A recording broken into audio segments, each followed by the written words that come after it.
Did you get ready in the dark or something? 'Cause you look like a beautiful nightmare.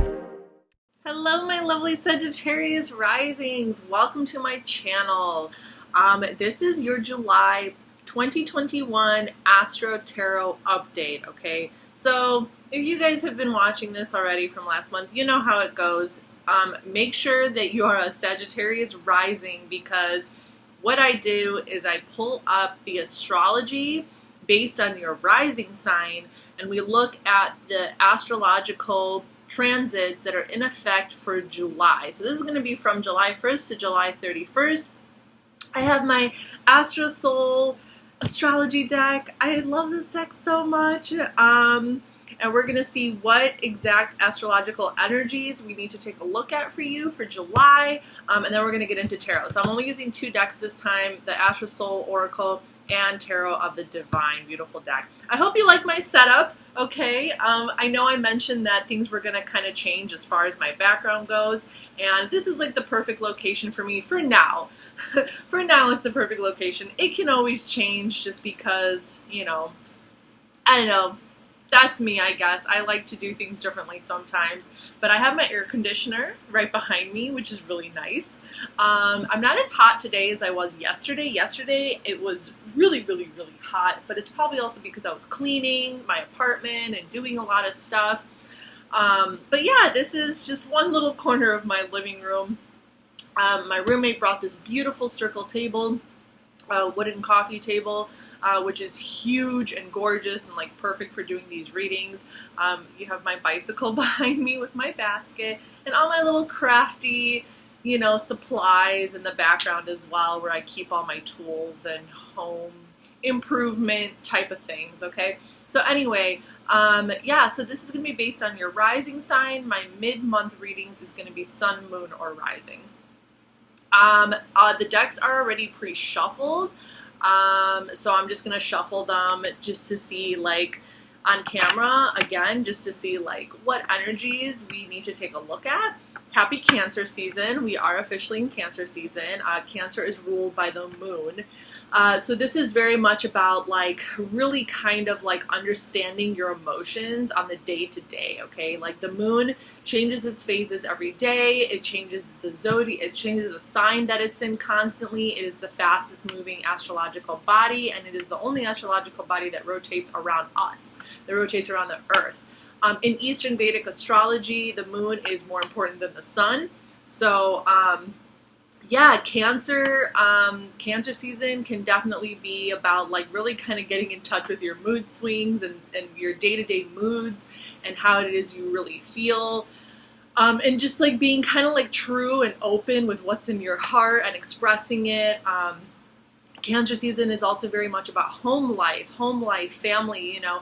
And this is the time in our lives, like, how we grow up and our childhood and the family in which we were raised in and brought up in. It is very much tied to this Cancer moon energy, because this is where we really discover how we feel about things, right? Like, when we're kids, we really start to discover, like, how, you know, we react to our parents and how we really feel about certain things. Like, and then as we get older, we discover that our feelings about certain things could be different from our parents, different from our family members, okay? So it is very much tied to, like, the ebb and flow of, like, our roots and our history. And it also is tied to stability and security as well in regards to home life, okay? Cancer rules the 4th house. Of course, like, in your chart, you're going to have a different zodiac sign for Cancer. You guys have Pisces, okay? So you guys have Pisces ruling your 4th house, which is also very, very, like, mutable water energy. Cancer is cardinal water, so they're the instigators, and they are the ones that will definitely, like, be very, like, more vocal and expressive about their feelings. Pisces energy is very sensitive as well, but they're not, like, they're a little bit, they exist a little bit more in, like, a dreamland, you know. They're a little bit more, they're definitely more, like, deeply, like, they're more spiritual, and they're more, like, mystical and like, dreamy, and kind of tied more into these, like, fantasy mystical kind of realms, okay? So it's a little bit different. But yeah, so having Pisces in your 4th house, I mean, that can definitely signify that your childhood, or like, you know, you might have experienced your family, or you might have some more like spiritual connections and kind of dreamy connections when it comes to the idea of family, when it comes to the idea of home life. Your emotional attachments to it might exist a little bit more in like kind of a fantasy realm, about how you think. It's a little bit more dreamy, you know, like it might not be like 100% reality based. It might be a little bit more kind of like a dream.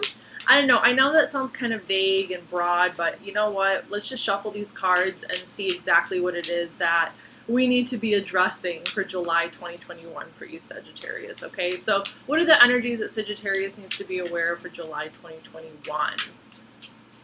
What are the energies that Sagittarius needs to be aware of for July 2021? What are the energies that Sagittarius needs to be aware of for July 2021? Ooh.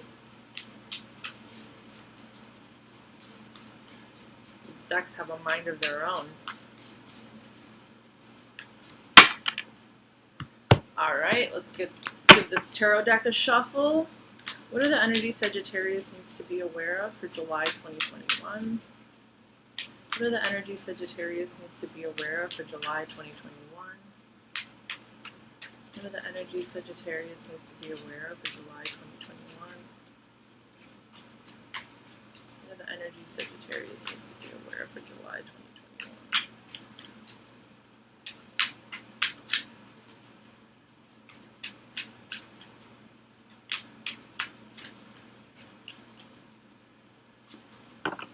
Alright, Sagittarius, let us get into this reading and see what we have going on for you. We have stellium. Woo! Okay, we'll see. I don't know if there's any stelliums going on right now. Technically, well, we're in Cancer season. We're probably going to have some stelliums coming up soon with things moving into Cancer. I don't know. I have to take a look, okay? But reinforcement and concentration. So when you have a stellium, if any of you do have a stellium in your birth chart, please, guys, just feel free to email me. Like, no, you know, there's no, like, charge for consultation or anything like that. If you're just curious about, like, little things, if you just want to discuss astrology a little bit or tarot, just send me an email. Just send me an email, okay? Unless I'm actually writing you a full-blown report about every single little thing on your natal chart, I'm not going to, like, you know, charge you if you just want to, like, talk and just kind of get a little bit more insight about, you know, maybe your chart or just, like, very specific things that you might be interested in. So anyway, a stellium, if you have a stellium in your birth chart, it basically means that there's 3 or more planets concentrated. They're like in conjunction, and they're concentrated in one house or in one zodiac sign. So there's kind of like an intensity of energy that is going on in a specific area of your life, and you can kind of feel your emotions and your intellect tied very strongly. It's almost like this very concentrated, obsessive energy. It's almost like your mind and your feelings and everything just kind of gravitate towards a specific area of your life, okay? And we do usually look at houses when it comes to stelliums. Now, I have the July 1st, the astrological chart that I have up for Sagittarius rising is based on July 1st. And what I'm seeing currently is that for July 1st is that there are no stelliums. However, I can take a look. We do have a Venus and Mars conjunction in Leo. Okay, so let me just take a quick look-see to see.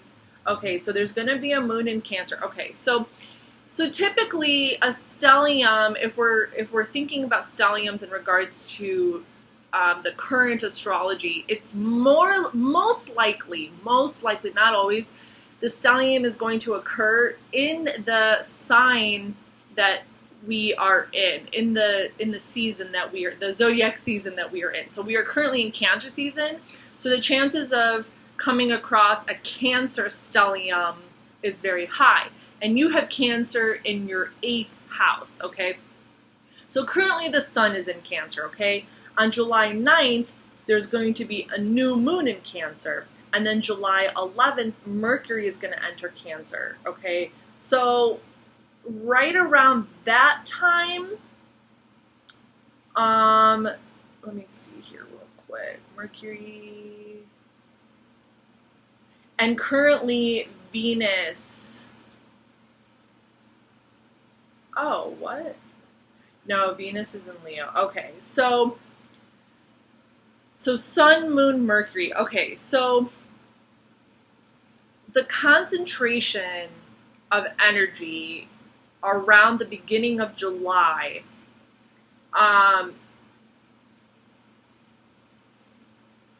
could be, I'm going to pull more cards just to kind of be sure, but it's probably going to be more related to Cancer energy, with Mercury entering Cancer, and then there's going to be a new moon in Cancer.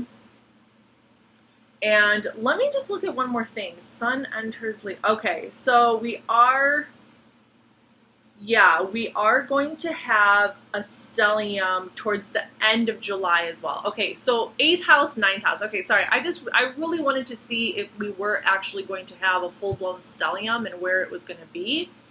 And ironically enough, it's actually happening in your guys' house. I mean, you guys rule the 9th house, and that's the house of like higher education, higher learning, long distance travel, which is actually kind of funny because I am actually traveling at the end of July. I'm going to visit family in Eastern Europe, so that's kind of ironic. But anyway, and I'm a Sagittarius rising. But anyway, getting back to you guys, like, so there is actually towards the end of July, because Venus, July 20. Okay, so Sun enters Leo the 22nd.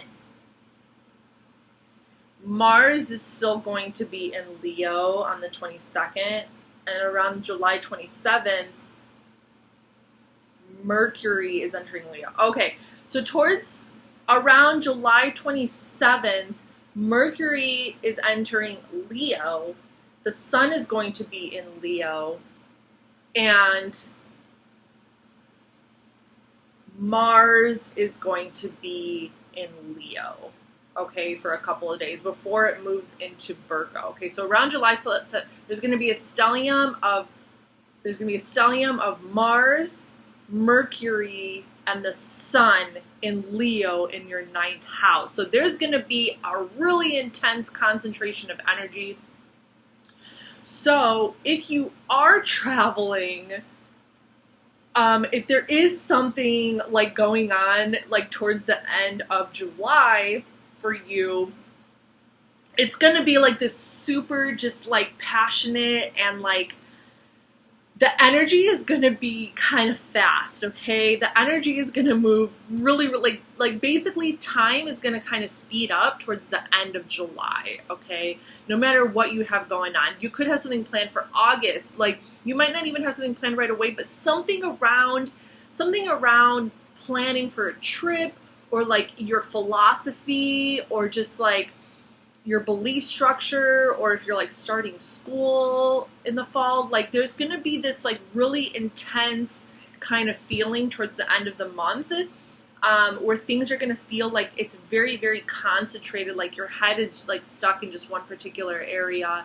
and there's just going to be a really high concentration of energy around that time, okay, around the end of the month. Especially with that Leo energy, it's going to be that fire on top of fire, because you have Leo in your 9th house, and then you're going to have Mars in Leo, and the Sun is going to be in Leo. So it's just going to be like super fiery energy, because remember, Mars rules Aries. It's going to be super fiery, super passionate, super just like, woo, you know, excitement, adventure, just like a whole lot of feelings of, you know, inspiration and like, you know, like new adventures and spontaneity and stuff like that. Okay, so I'm glad we got that out. But yeah, that Cancer energy in the 8th house is really like just going to be about, you know, understanding your deeper emotions on the day to day, and like preparing yourself day to day emotionally, preparing yourself day to day for what's to come.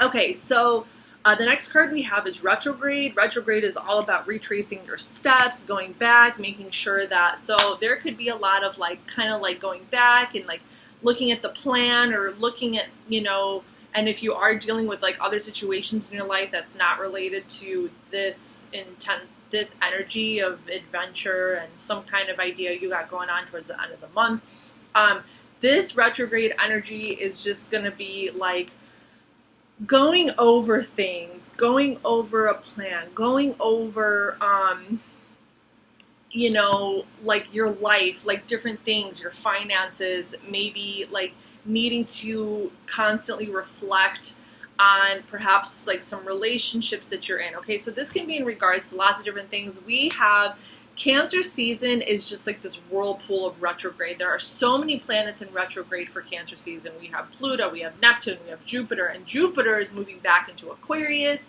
It's in Pisces right now, and it's retrograde, and it's going back into Aquarius before it moves back into Pisces at the end of the year. But yeah, we have Pluto in retrograde still in Capricorn. We have Saturn in retrograde in Aquarius. We have Jupiter in retrograde in Pisces. We have Neptune in retrograde in Pisces. Chiron is going to go retrograde as well, July 15th in Aries. So that could be like the retrogrades are going to be really, really important for you this month. And it's really just going to be about being patient with yourself and really just allowing and like kind of, you know, don't like force anything. Just kind of ride this wave as it's supposed to be, because it's really going to make you feel more secure in whatever plan or whatever it is you have coming for like August and like for the year down the line. So if you are able to really take this time for Cancer season to really understand day to day what you're feeling, what you're going through, the responsibilities, all the different things that are probably going on in your life that you have to take care of, and really just kind of take your time day to day to like acknowledge and just like be honest about your Cancer energy is very expressive. They are cardinal signs.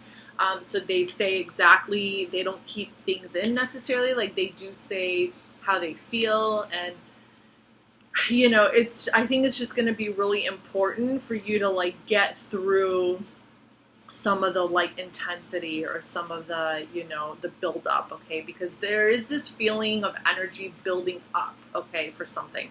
All right, and then we have the lunar eclipse, which is really interesting because we just had a lunar eclipse. So this lunar eclipse, this was a lunar eclipse that happened in Sagittarius, and this happened in May, I'm pretty sure. I think I did a whole reading on it. So the effects of this lunar eclipse are probably still kind of lingering. Lunar eclipse energy definitely kind of stays for like a few weeks afterwards. And it says releasing the past, breakthrough, pushing limitations, and healing. Yeah. So we did have, yeah, it was a lunar eclipse in Sagittarius, and then we had a solar eclipse in Gemini in June. Yes. So it was the end of May. We had a lunar eclipse in Sagittarius. So that's probably why this card is coming out, because you are still, a lot of this retrograde energy is still about like you taking this time and the time that you really need to release certain energy from the past that you're still hanging on to, and just to kind of like let it out, to like, you know, allow these breakthroughs to happen, because this lunar eclipse that just happened in your sign was really, really significant for you guys. It was really important for you guys. So just like pay attention to things from the past, you know, give yourself the time to heal, give yourself the time to really go through your feelings and everything day to day, because with Cancer energy, it's important to pay attention to your emotions on the day-to-day basis, to be like in touch with your moods and how you deal with those moods. Okay. I'm getting the High Priestess a lot. Like so far, a lot of zodiac signs have been pulling the High Priestess energy. Okay, this is moon energy. This is moon. Now in tarot, the moon, the High Priestess is connected to Cancer, but in tarot, it's also kind of connected to Pisces.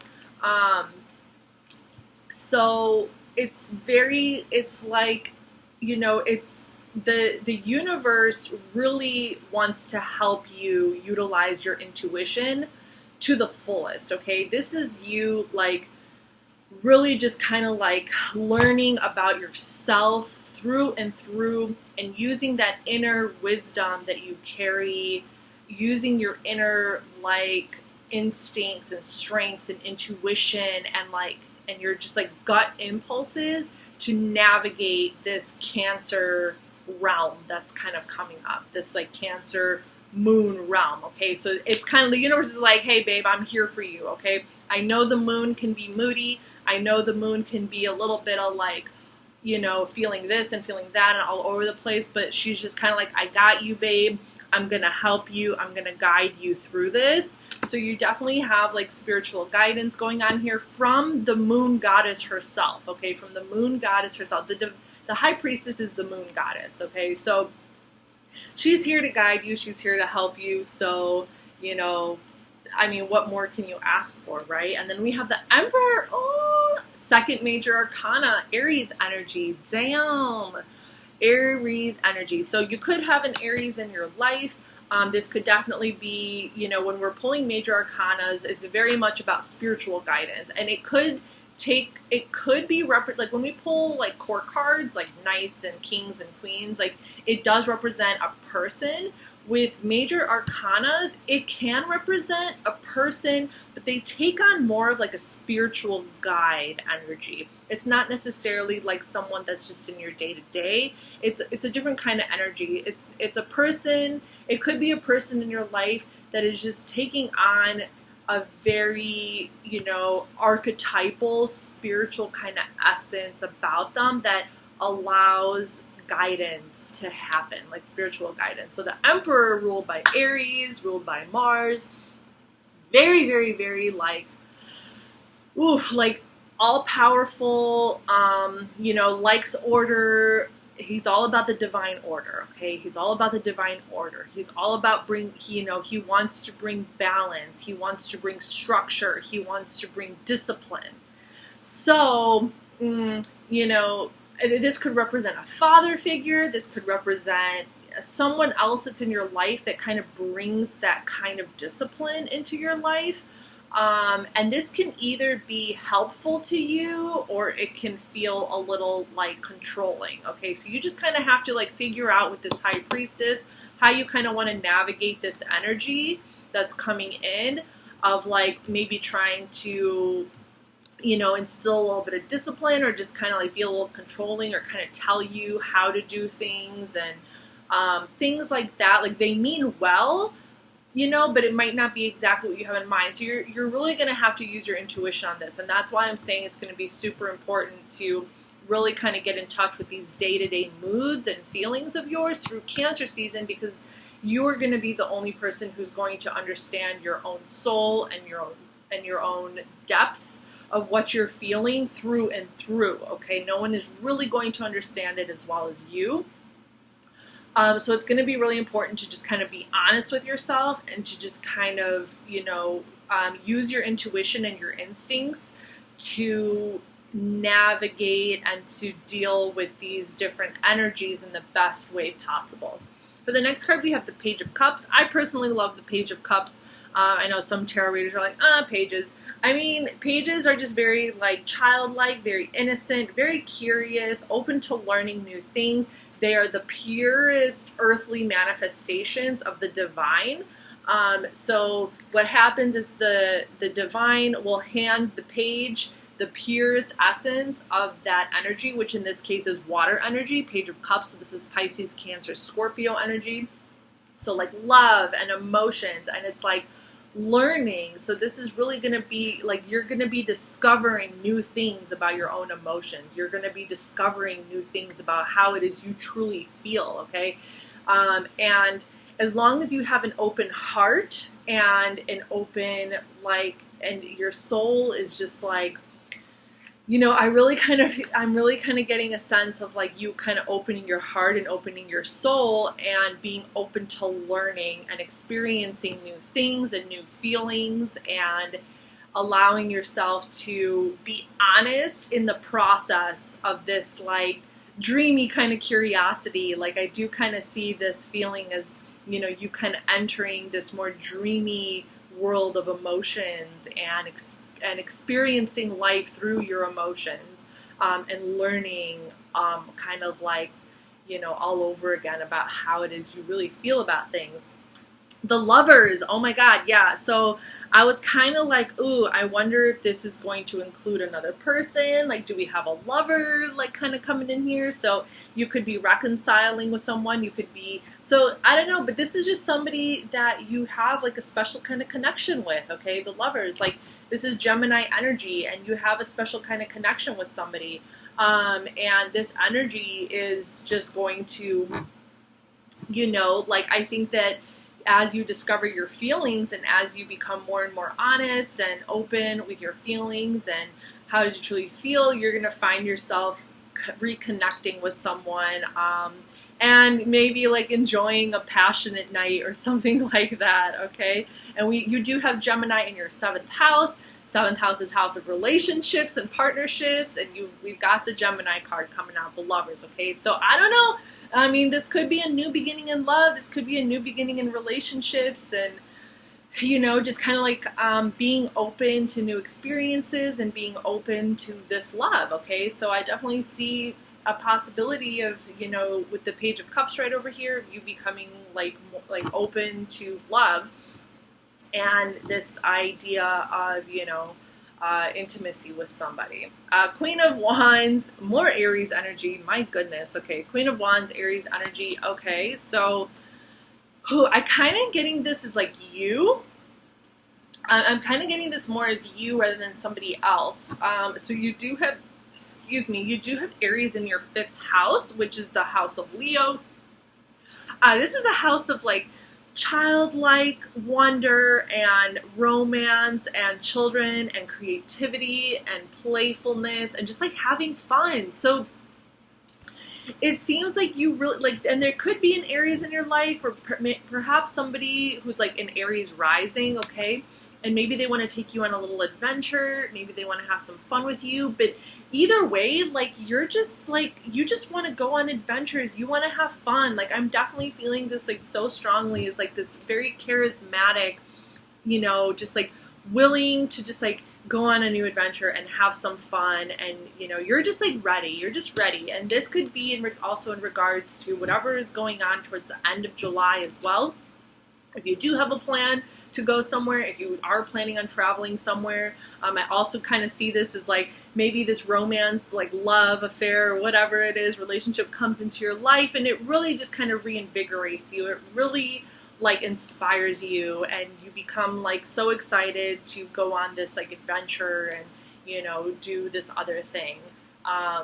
Like whatever that may be. You're excited about this new adventure. You're feeling very charismatic. You know, you're inspired, you're excited. So yeah, my goodness.